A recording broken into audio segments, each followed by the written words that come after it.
হ্যাঁ ভাইয়া, অফার পেয়েছি, যার কারণে দেখা যাচ্ছে আমার অনেক যোগ্যতা থাকা সত্ত্বেও আমি ভালো কাজ করতে পারতেছি না। কেন? দেখা যাচ্ছে আমি অনেক ভালো নিখুঁত অভিনয় করতেছি, তারপরে আমার গ্ল্যামার থাকা সত্ত্বেও, আমার বডি ফিটনেস সুন্দর থাকা সত্ত্বেও আমি কাজ করতে পারতেছি না। কেন? আমি হচ্ছে প্রডিউসারকে মানে তার অফারটা অ্যাকসেপ্ট করছি না।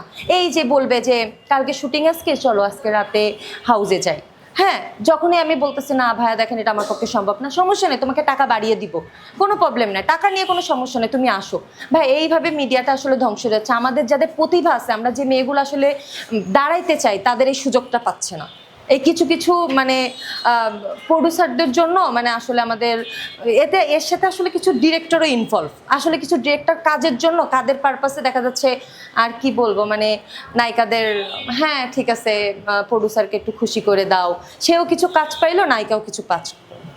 এইভাবে আসলে ভাইয়া থাক, আর কিছু না বলি।